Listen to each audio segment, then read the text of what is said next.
premier tour de la présidentielle avait lieu ce dimanche, Emmanuel Macron arrive en tête avec environ 28% des voix, devant Marine Le Pen, 23,2%. Ils seront opposés dimanche 24 avril pour un second tour. À Paris, les soutiens de Marine Le Pen ont exulté à l'annonce des résultats. Au pavillon Chénet-du-Roy, Paris 12e. Ouais, il est 20h pile lorsque des cris presque gutturaux emplissent la salle du pavillon Chénet-du-Roy, à quelques mètres du parc floral du Bois de Vincennes, Paris 12e.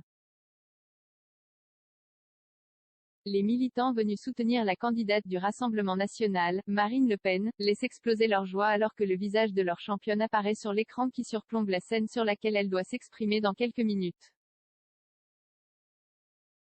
23% des voix, ses soutiens ne pouvaient espérer mieux pour ce premier tour d'une présidentielle hors norme, dont les premières estimations la placent en deuxième position juste derrière Emmanuel Macron. Pour la première fois, j'y crois à fond. Certains d'entre eux, impatients de fêter cette nouvelle victoire, étaient arrivés dès 18h, espérant pouvoir acclamer comme il se doit celle qu'ils surnomment Marine. Avant l'arrivée de leur championne, les buffets installés un peu partout sont pris d'assaut et des petits groupes se forment çà et là. Militants de la première heure, la plupart d'entre eux se connaissent et sont venus en famille pour entendre leur candidate. Pour la première fois, ce soir, j'y crois à fond, lâche Isabelle Parmentier, sœur de l'attaché de presse de Marine Le Pen. Et pour le second tour, je suis sûre que ce fameux plafond de verre, que l'on craint à chaque fois, ne fonctionnera pas cette fois-ci. Persuadée que la campagne que la candidate du RN a menée ces derniers mois ferait la différence, ses soutiens sont formels. Cette fois, elle a fait un autre choix de campagne, qui est le meilleur.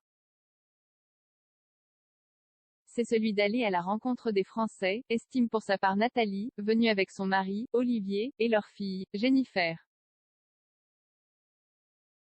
Là, elle a fait une campagne exceptionnelle, son programme aussi, que la militante juge plus musclé, qu'il y a 5 ans, aurait joué en sa faveur. Et puis, une femme à l'Élysée, ça changerait un peu.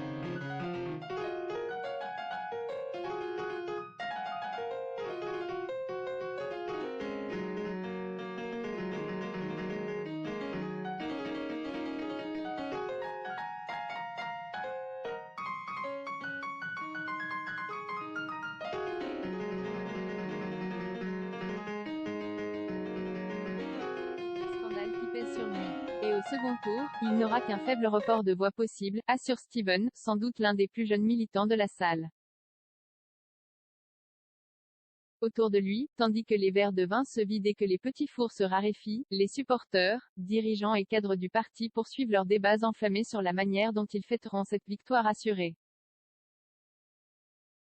Puis, comme si le temps s'était arrêté quelques secondes, un silence presque monacal se fait dans la salle.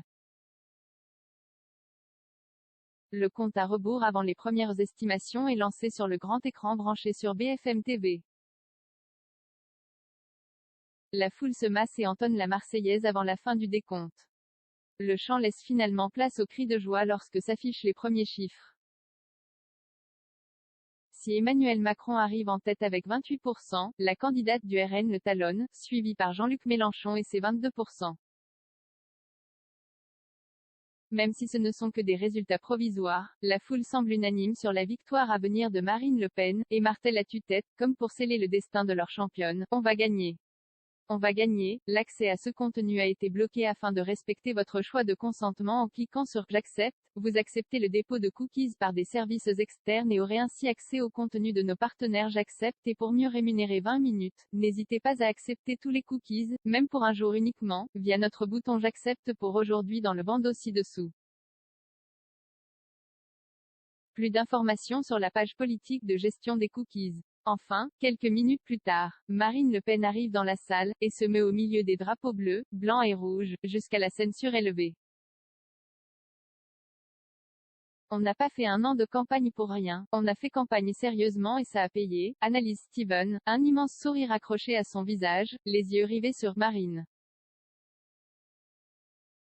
Alors que résonnent les premiers mots du discours de la candidate du RN, un vent d'espoir envahit la salle.